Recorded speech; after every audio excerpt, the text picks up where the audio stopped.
together. We change the world.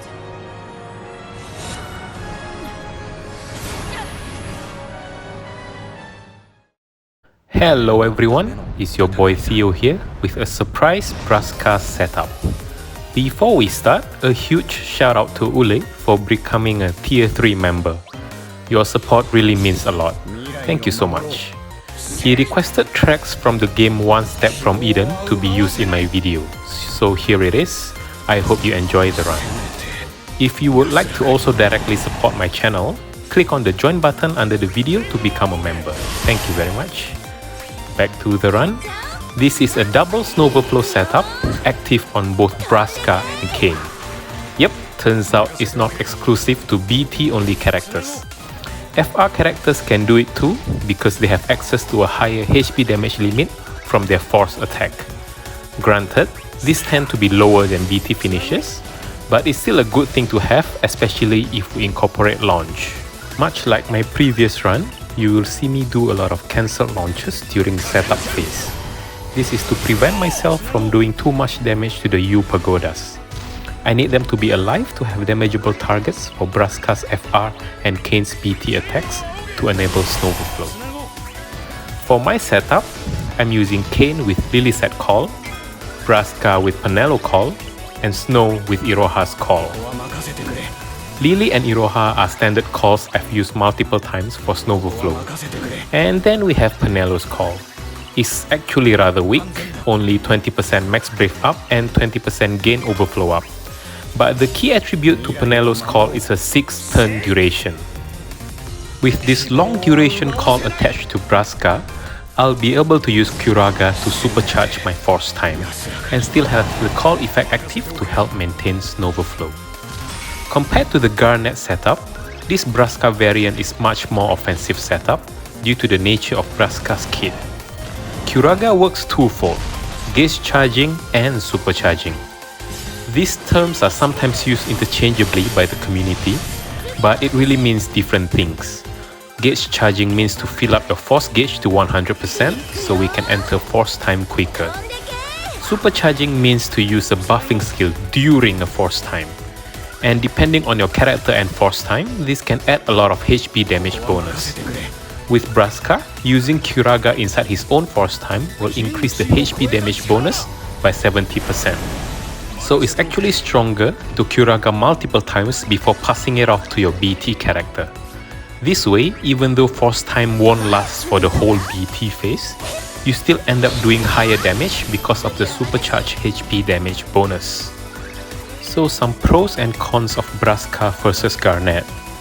Braska makes your setup go much faster thanks to his gauge building. Also, his FR is much better than Kain's when used this way, because I use Kain as an active DPS character instead of a background lancet machine. The cons is that Braska's auras are weaker compared to Garnet's busted aura and BT, but it's a weakness I can live with because of the extra speed he provides. Oh, and before I forget, for this setup, I have Snow Speed passive removed. This allows Braska and Kain to get back-to-back turns, so I won't have a wasted snow turn during force time. Before Kain and Braska go boom, be sure to like the video and subscribe for more defo content. So yeah, I hope my Snowverflow videos so far are able to convince the many non-believers.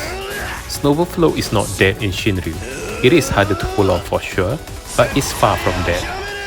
For people calling it unnecessary, then I would like to challenge you to come up with a team that could one-shot Braska's final Aeon in a single BT phase, all the way from phase 1, using the current available roster. Damage has always been a key factor in this game, and Snow provides just that. He's a bad tank to be honest with you, and you shouldn't use him as a tank.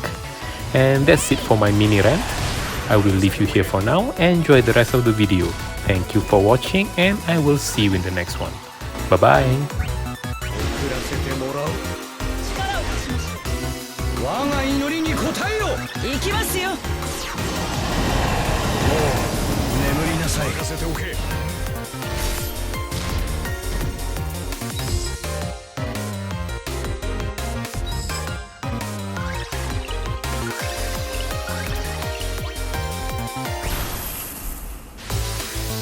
力を尽くすのみ。いや、取った。行くぞ、誇りにかけて。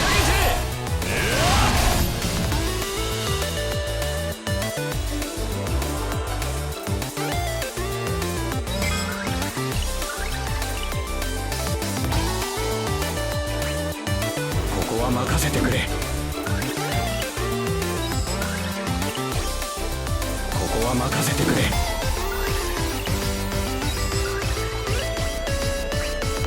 ここは任せてくれ。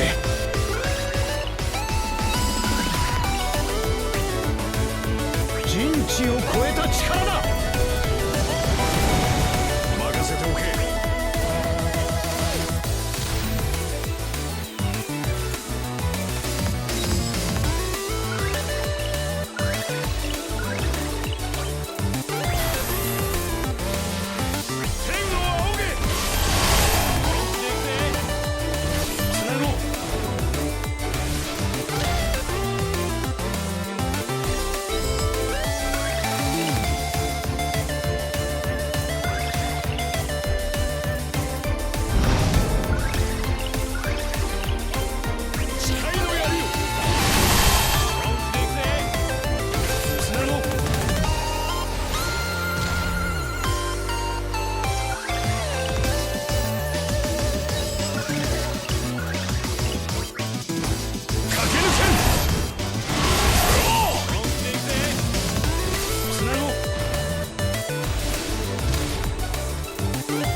ここに。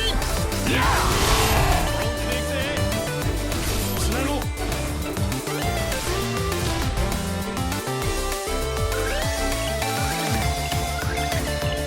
死力を尽くすのみ。いや、取った。行くぞ、誇りにかけて。いや、